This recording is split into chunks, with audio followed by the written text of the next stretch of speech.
Olá, tudo bem? Me chamo Paulo e seja bem-vindo a mais um vídeo. No vídeo de hoje vamos aprender o que é feedback negativo e positivo e exemplos mais comuns de cada um. Primeiramente, precisamos saber que os mecanismos de feedback são importantíssimos para manter a homeostase corporal e quando estão rompidos ou desregulados, chamamos de doença. Lembrando que os mecanismos homeostáticos continuam ativos e permanecem com suas funções vitais por meio de compensações, a fim de voltar ao estado saudável e algumas vezes essas compensações podem piorar ou exacerbar a doença. Mas não se aperreie, que vou te dar exemplos de compensações exacerbadas enquanto estivermos falando sobre os feedbacks. Vamos nessa! Começando pelo feedback negativo, o mais presente em nosso corpo.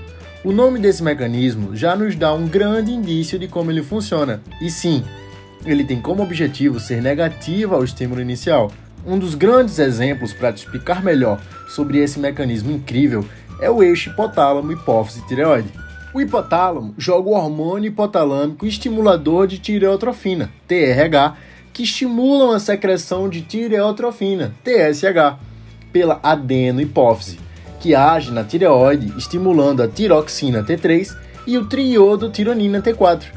Esse é o eixo normal da produção dos nossos hormônios tireoidianos, mas o nosso corpo não pode produzi-los de maneira exacerbada, certo?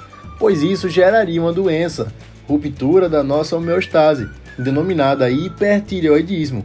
É aí que entra nosso incrível mecanismo de "Ei, para de mandar produzir que já tá bom", o feedback negativo. O aumento dos hormônios T3 e T4 causam um feedback negativo do TRH e no TSH, mantendo os níveis hormonais de T3 e T4 na faixa ideal, sendo negativo ao estímulo inicial. Outro grande exemplo é na regulação dos níveis de CO2. Uma alta de CO2 na circulação, o dióxido de carbono, estimula o bulbo, que aumenta a ventilação pulmonar, que aumenta consequentemente a frequência respiratória, o que diminui a concentração de CO2, pelo aumento da ventilação e aumento da sua excreção. Então, se temos algum fator que está muito alto ou muito baixo, veremos o nosso querido feedback negativo tentando manter a ordem da casa, sendo negativo ao estímulo inicial, para garantir a homeostasia. Vamos agora para o feedback positivo.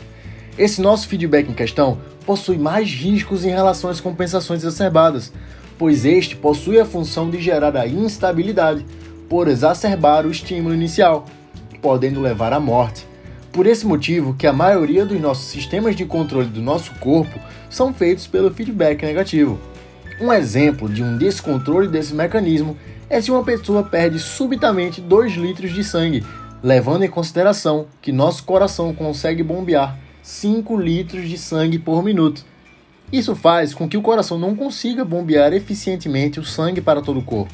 Como consequência disso, a pressão arterial cai e o fluxo sanguíneo para os vasos coronários cai também, diminuindo ainda mais a pressão arterial e o fluxo sanguíneo, enfraquecendo ainda mais o coração até a morte. Nesse caso, tivemos um ciclo vicioso do feedback positivo, quando o indivíduo perde 2 litros de sangue subitamente. Mas isso não iria ocorrer se o mesmo indivíduo perdesse 1 litro de sangue ao invés de 2 litros, pois teríamos o feedback positivo moderado, que logo seria superado pelo feedback negativo, garantindo a homeostase. Outro exemplo bem importante é a geração de sinais nervosos pela despolarização da fibra nervosa. Mas Paulo, como é que acontece? Vem cá.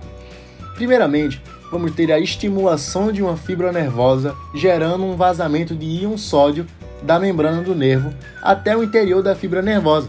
A partir do momento em que esses íons entram na fibra, esse potencial de ação será alterado, e quanto mais alteração, mais íons entram na fibra e assim sucessivamente, até que esteja formado nosso potencial de ação e a corrente elétrica flua ao longo da fibra nervosa, gerando outros potenciais de ação em outras fibras. Outro exemplo que pode gerar sérias consequências, mas que é bem importante, é quando um vaso sanguíneo se rompe.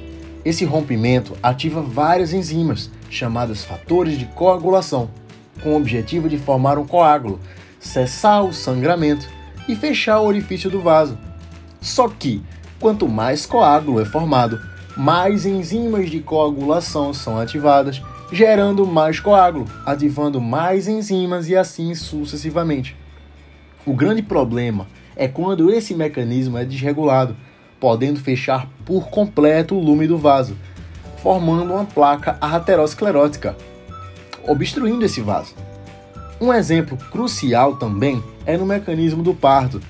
Teremos o hormônio ocitocina estimulando a contração uterina, gerando um estiramento do colo uterino, que estimula mais produção de ocitocina, a fim de termos contrações mais fortes, intensas e efetivas. E aí, gostou? Não esquece de deixar seu like no vídeo, comenta aqui embaixo o que você gostaria de aprender nos próximos vídeos ou só uma mensagenzinha mesmo. Leio todos os comentários e respondo também, viu? Compartilhe esse vídeo com seus amigos e se inscreva no canal clicando no botãozinho vermelho logo embaixo, para não perder nenhum vídeo e para fazer parte dessa família que ama aprender. Muito obrigado pela sua atenção, foi uma honra te ter comigo aqui até agora e até o próximo vídeo. Tchau, tchau!